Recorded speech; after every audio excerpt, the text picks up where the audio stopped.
connais les séries télévisées. J'ai pas la télé, vieux.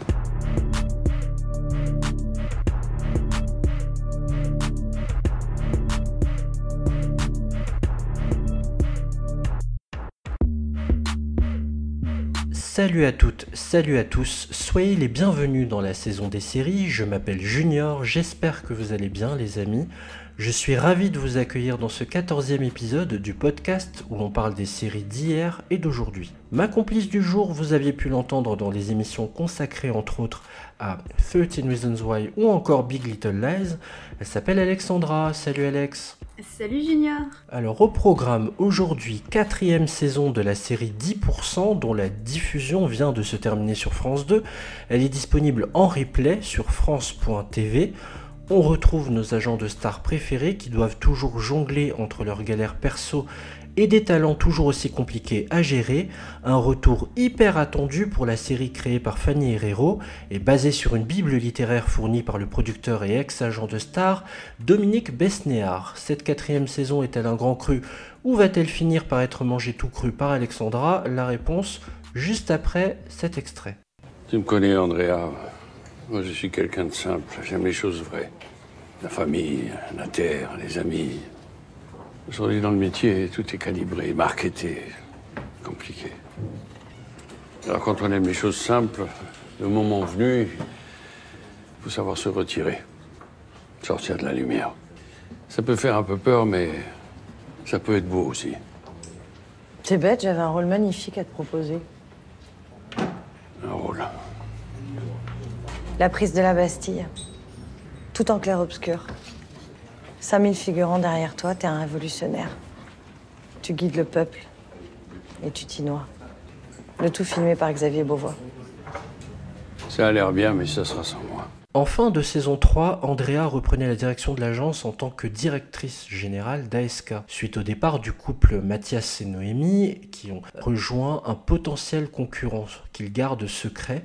La question qui trotte dans la tête de Gabriel, Camille, Hervé, Arlette et Andrea est de savoir qu'est-ce que Mathias va faire de tous ses talents, les laisser à ASK ou les emmener avec lui, ce qui ferait couler l'agence Samuel Kerr. Du côté des agents juniors, Camille est maintenant l'agent de Sophia, en plus d'être sa coloc, et elles vont devoir ne pas mêler personnel et professionnel. Quant à Hervé, rester agent n'est plus vraiment une certitude depuis que Valérie Donzelli lui a demandé de passer devant une caméra. 6 épisodes de 55 minutes en moyenne pour une série remplie d'invités hyper prestigieux. Alors Alexandra, était-ce une saison 4 indispensable ou franchement dispensable?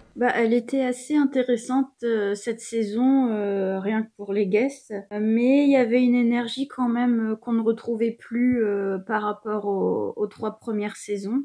C'est quand même plaisant à regarder. Par contre, les petites histoires autour des différentes stars, oui, ça tombait souvent dans le cliché, un peu dans le règlement de compte, un peu, par exemple, la petite guerre qu'il y a entre potentiellement les acteurs de films d'auteur et puis ceux qui sont un peu plus populaires, notamment Franck Dubosc et Mimi Mati. Mais en même temps, tu vois, c'est quand même intéressant de mélanger des acteurs de tous les horizons. Parce que s'il n'y avait que des acteurs du style Charlotte Gainsbourg, je pense que ça tomberait un peu. Oui, après, il y a des bons compromis comme José Garcia. Habituellement, il m'énerve, mais là, je l'ai trouvé assez cool.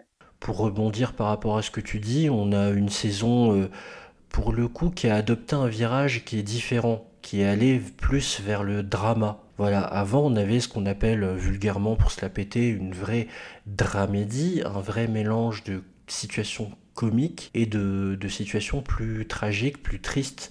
Mais le virage, surtout à partir de la fin du 3e épisode de la saison, il y en a 600. Donc vraiment à la mi-saison, on prend un virage qui est plus dramatique encore. Et en plus, on a cassé toutes les dynamiques de la série. Le couple Noémie-Hervé, qui était très fusionnel et qui faisait souvent les foufous ensemble. Le couple Mathias-Andrea, entre guillemets, qui sont toujours comme chien et chat. On a cassé ces dynamiques-là pour en donner une différente, plus touchante, plus... Ça veut pas dire que ça marche toujours, hein, mais il faut l'accepter, ce virage-là. Et en plus, il se dessine qu'après vraiment 3 épisodes. Bon, elle traîne un peu des pieds cette saison avec des épisodes assez longs et on les sent passer, qui tendent vers l'heure. Il y a des guests intéressants. Moi, ce seront plus les guests du coup des 3 derniers que j'ai le plus en tête. J'ai été très étonné de la qualité de Jean Reno dans le dernier. Je l'avais pas vu aussi bon depuis un moment, vraiment, depuis assez longtemps même. Et c'est le guest que je retiendrai, moi, par la tendresse et la fidélité qu'il a envers ASK qui m'a touché. Après, tout le reste m'a un peu moins interpellé, d'autant plus en début de saison avec une Gainsbourg et un Dubosc. Oui, Jean Reno, c'était assez intéressant parce que on sent une carrière qui s'essouffle et qui est en adéquation parfaite avec l'agence qui s'essouffle elle-même. J'ai trouvé que c'était une belle symbolique en fait. On a Jean Reno qui commence à être fatigué, qui se traîne, et en même temps l'agence qui part en cacahuète. Donc, mais est-ce qu'elle part vraiment en cacahuète ou est-ce qu'elle s'essouffle ? Parce que peut-être qu'elle fonctionnait quand il y avait justement les fameux duos fusionnels que tu as décrits avant, et que peut-être du coup là ça ne marche plus trop. Ouais, je pense qu'il y a une dose de ça, ouais. Et puis aussi, enfin, ASK, ça n'a plus lieu d'être en fait puisque Samuel Kerr il est décédé. Donc oui, peut-être que une nouvelle saison peut-être pour un nouveau nom d'agence, tu vois, ou une toute autre nouvelle agence. Ça serait beaucoup plus judicieux, là. Bon, là, on anticipe pas mal sur le potentiel avenir de la série, comment ça se terminerait pour les personnages principaux. Mais c'est intéressant que tu parles de ça parce qu'il faut quand même pas l'oublier. La situation, la survie d'ASK a toujours été au centre des histoires racontées, en fait, quelles que soient les saisons. Tu te souviens, le début de la saison 1, tout part de la mort du fondateur et patron de l'entreprise, Samuel Kerr. Donc déjà, quand il est mort, c'est qu'est-ce qu'on va faire ? Nos talents, ils sont venus pour lui. Est-ce qu'on va pas les perdre parce que maintenant il est mort ? Ça a commencé déjà à cette époque-là avec ça. Alors, déjà, dans cette saison 4, il y a pas mal de choses à passer en revue. Cette énième crise qui arrive à ASK, est-ce que ce point de départ-là, ce qu'allait faire Mathias, ce qu'il allait décider, est-ce que lui qui est tellement sournois, tellement dans la manipulation, allait les couler un peu plus ? Est-ce que ce point de départ-là t'a intéressé ? Est-ce que déjà, les 2 premiers épisodes qui ont beaucoup été critiqués, ont réussi à quand même capter ton attention? J'ai trouvé qu'il était moins manipulateur que d'habitude, ou moins sournois, et beaucoup moins piquant que dans les précédentes saisons. Alors, est-ce que c'est parce qu'il y a sa fille qui voudrait pas faire couler avec l'agence ? Je ne sais pas. J'ai trouvé que le personnage s'essoufflait quand même. Justement, il va même avoir un pépin de santé assez important. Beaucoup moins piquant et dynamique. Par contre, Andrea, j'ai trouvé que son personnage était très intéressant. Dans le genre charge mentale qu'elle ne veut pas assumer totalement. Elle préfère quand même la carte carrière à la carte famille. Et c'est assez tendre finalement cette situation très délicate. On voit que Colette en bave. On va pas spoiler non plus. On va voir plus tard comment Colette va s'éclipser. Mais justement, en fait, ça, c'est une problématique qui m'a particulièrement touchée parce que je sais exactement ce que c'est de combiner enfant bas âge et boulot. Et c'est vrai qu'elle est assez convaincante. Elle a eu le Globe de Cristal de la meilleure actrice de fiction télé dans 10% en 2019. Donc certainement la saison 3. Et justement, je l'ai trouvée vraiment très très juste là dans cette 4e saison. Elle prend beaucoup d'importance quand même, surtout dans les premiers épisodes. J'ai l'impression que ça se focalise surtout sur sa difficulté à combiner ces 2 vies. Bon, désolé, on doit faire vite, j'ai pas beaucoup de temps cette semaine. Oui, chef. Est-ce qu'on a des nouvelles de Mathias ? Non. Ah bon ? Personne sait où il va ? Non, mais de toute façon, qu'il aille chez Star Media ou qu'il monte sa propre agence, le problème est le même. Il va partir avec ses acteurs. Donc il faut réagir. Et tu penses à quoi ? À garder la face pour commencer. Tout le monde sait qu'on est affaibli. Donc ils s'attendent à ce qu'on se serre la ceinture. Et ben on va faire exactement le contraire pour leur prouver qu'on est plus fort. C'est pour ça les corbeilles de fruits ? Ça fait très orgie romaine, j'adore. On va pas se ratatiner. On va s'étendre. On va engager de nouveaux talents pour compenser. Alors de grands noms, bien sûr, mais aussi de jeunes acteurs pour préparer l'avenir. Camille Hervé, ça vous parle ? Ok. On va aussi mettre le paquet sur les séries. Oui, attention avec les séries. Faudrait pas qu'elles enterrent le cinéma. Mais Arlette, les projets sur plusieurs saisons, c'est des revenus à long terme. Il faut aussi pousser les auteurs à écrire pour les acteurs d'ASK. Un contrat devrait toujours en apporter 3 à 4 supplémentaires. Les projets estampillés ASK, c'est ça qui va nous sauver. Et parmi les guests, quels sont les guests qui pour toi, Alex, ont été les plus intéressants et à contrario les moins intéressants dans cette saison 4? Il y a surtout des guests, quand tu les vois débarquer, limite t'es entre ah ouais mais ouais c'est prévisible. Bon limite je m'attendais à quelque chose d'un peu plus perché pour Charlotte Gainsbourg. On fait allusion seulement une fois au fait qu'elle soit un peu l'icône de Lars von Trier. Oui, alors Valérie Donzelli, moi j'ai bien aimé. C'est resté assez lisse. Moi j'aime beaucoup les films de Donzelli, donc j'étais assez contente de la retrouver là. Et ma plus grosse surprise, ça a été Marina Rollman. Moi j'adore cette fille. Je la connais grâce à ses sketchs, grâce à son boulot à la radio. Et j'adore comment elle s'exprime, j'adore ses idées, j'adore son autodérision et j'ai adoré la voir ici dans 10%. Je précise que l'épisode dans lequel apparaît Marina Rollman n'est pas un épisode focalisé sur elle, mais c'est un épisode dont la guest principale est Sandrine Kiberlin, qui a envie de faire comme Marina Rollman et de monter sur scène et de faire un stand-up, d'arrêter le cinéma pour se lancer dans le One Woman Show. Voilà, et puis c'est un échec total, mais ça c'est pareil, c'est sans surprise.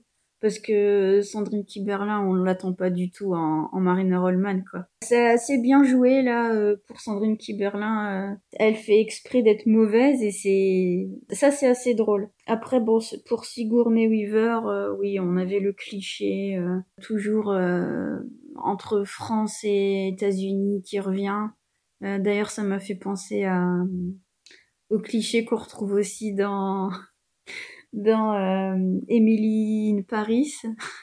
Je les ai enchaînés à la suite, 10% à Emily in Paris. C'est pour ça que je fais ce rapprochement-là. Puis il y avait aussi cette histoire d'élection américaine.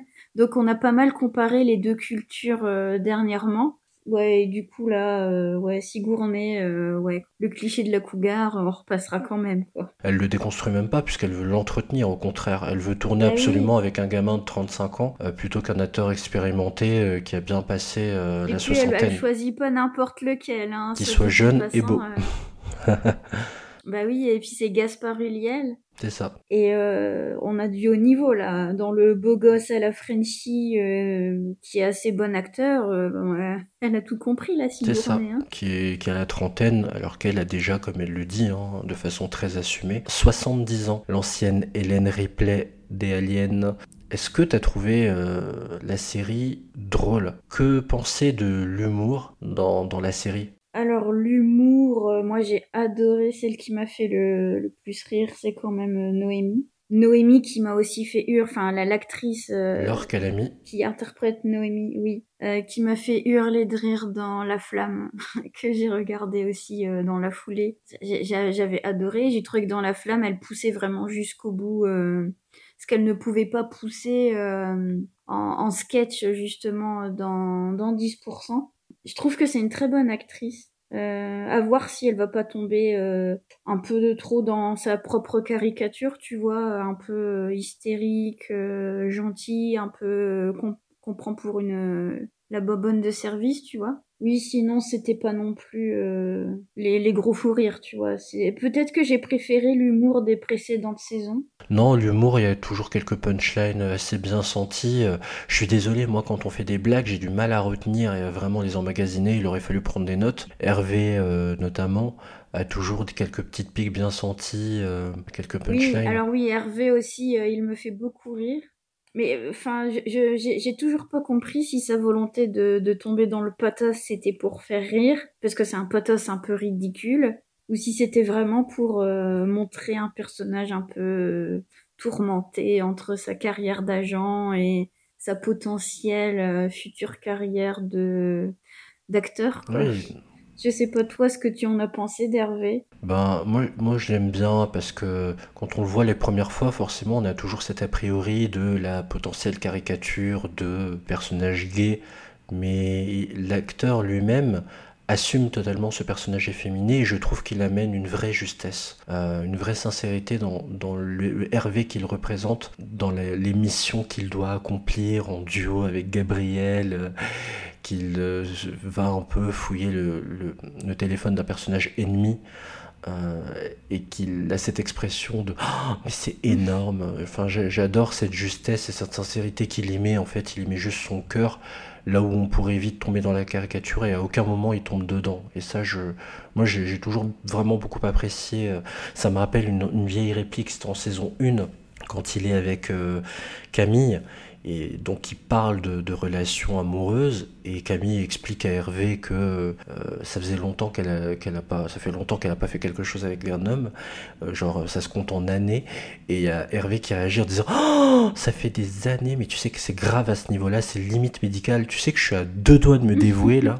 Donc je trouve cette drôlerie, cette justesse dans la punchline comme on dit aujourd'hui, dans cette phrase qui fait mouche, que je trouve assez touchante dans ce personnage. Ce personnage, en fait, j'adore son évolution. La fin, en fait, qui va être la sienne, rassurez-vous, il est toujours en vie, mais je veux dire, à la fin de la série, ce qu'il devient et comment il a évolué, grandi et mûri, j'aime bien, j'aime beaucoup. Le fait d'accepter aussi le destin qui vient vers lui, chose qu'il n'arrivait pas à faire avant. C'était le dernier plan d'Hervé André Gézac.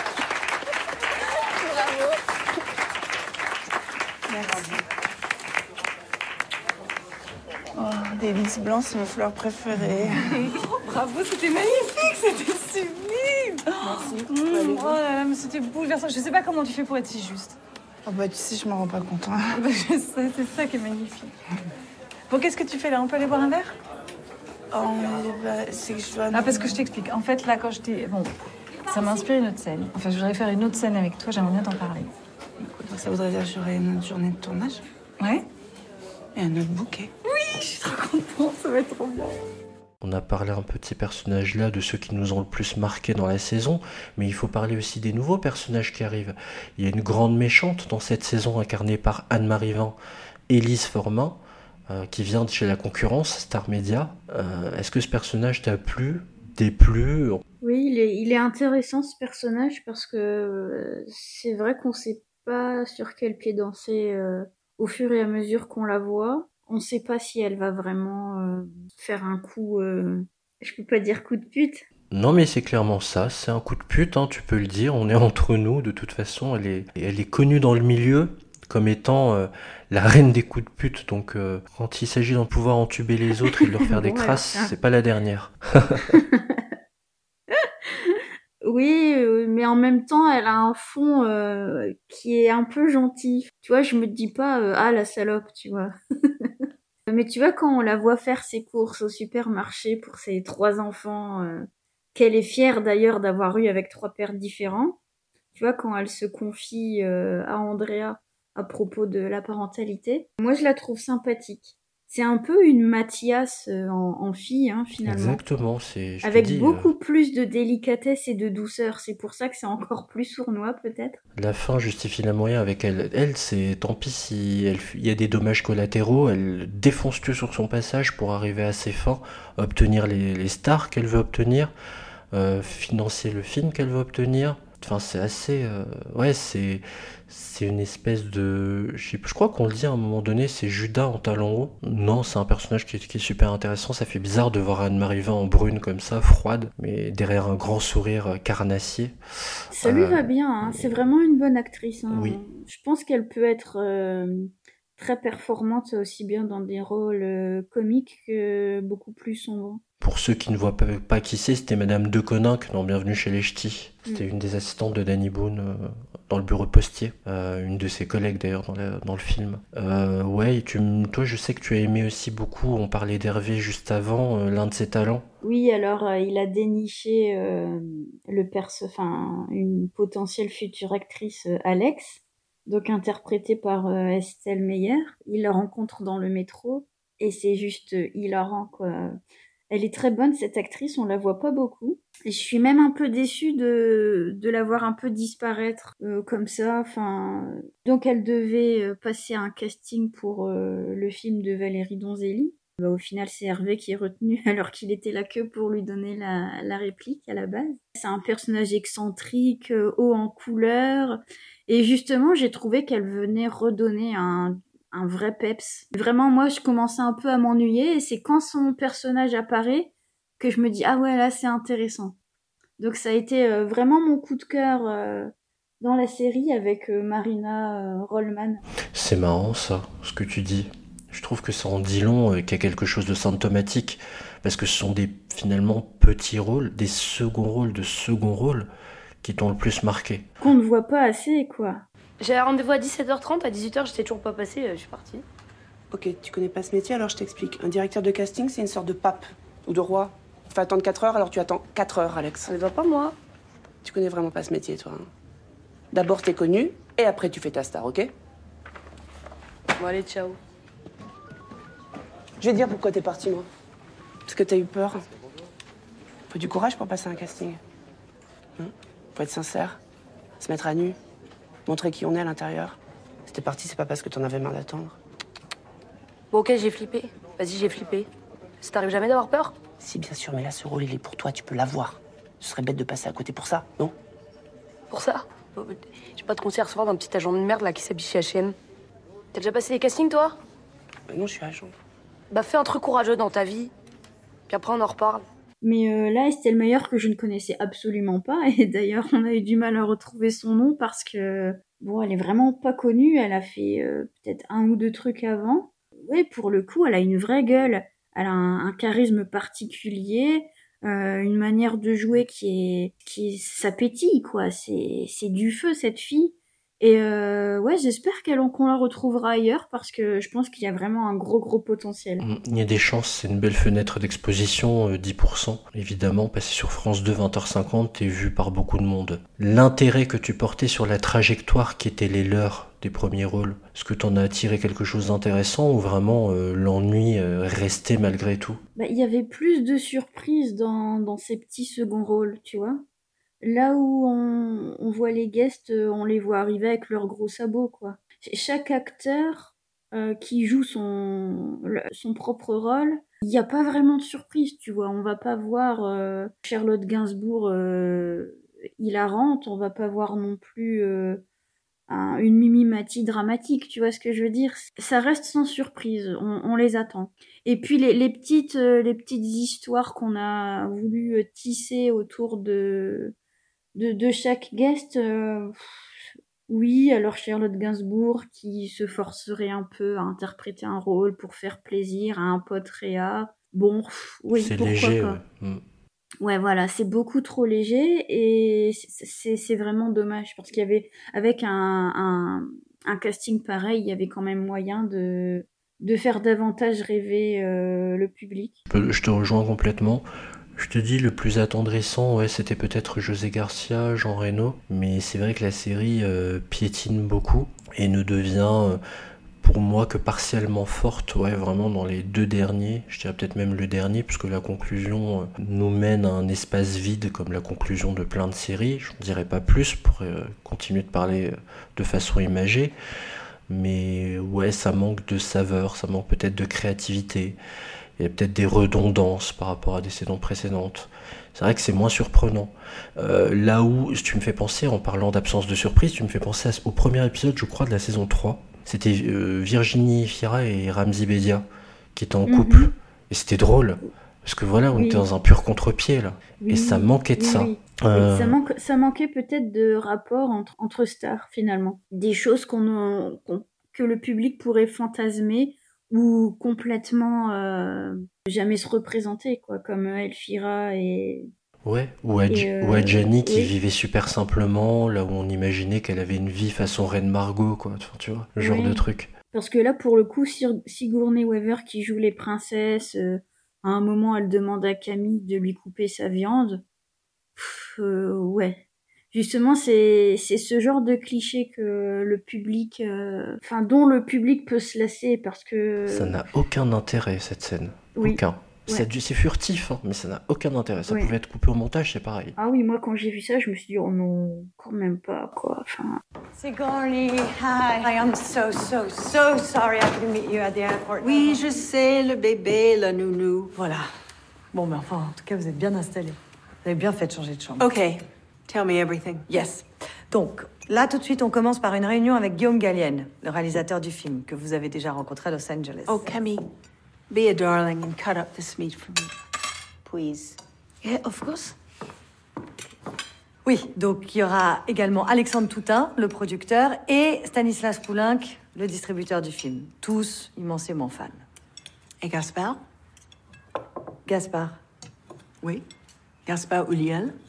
Ah, Gaspard Ulliel, bien sûr. Non, Gaspard Ulliel, il fait le veilleur de nuit, donc ça, c'est plutôt une participation amicale, donc non, il sera pas présent. En revanche, je vais vous organiser très vite un rendez-vous avec Bernard Verlet, l'acteur avec qui vous avez votre idylle. Vous voyez qui c'est?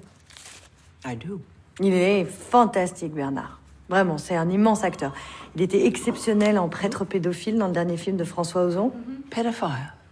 Can't wait.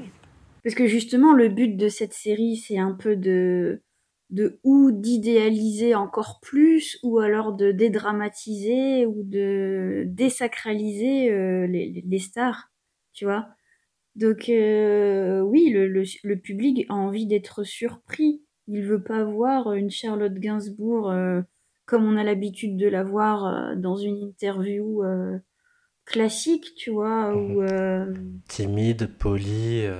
ouais, on n'est pas dans un magazine People, on n'est pas dans le genre de film dans lesquels on a l'habitude de les voir. On veut justement les percevoir autrement. Et là, pour le coup, c'est pas trop ça, quoi. C'est ce qui s'est perdu en saison 4. Donc normalement, cette 4e saison devait être la dernière. Sauf que dans l'émission qui a suivi 10%, juste après les 2 derniers épisodes, Dominique Besnéard s'est rendu donc dans l'émission 6 à la maison. C'est une émission éphémère sur France 2 qui a été mise en place lors de l'application du couvre-feu. Et il a expliqué à Anne-Elisabeth Lemoine que il travaille à faire un téléfilm de 90 minutes. Quand toi qui as vu l'intégralité, Alex, de la série, ça t'inspire quoi, ce genre de déclaration et d'envie du producteur de la série? Bah, si c'est surprenant côté scénario, pourquoi pas. Si c'est pour redonner un nouveau souffle, pourquoi pas avec une nouvelle agence. Ouais, il faudrait vraiment que ce soit béton côté scénar, quoi. Oui, et puis en plus il y a une fin, quoi. Ben oui. Il y a une vraie fin, donc je sais pas comment ils vont justement pouvoir bétonner. On va voir. Et ils parlent même d'une potentielle saison 5, selon les acteurs qui auraient envie de continuer. Oui.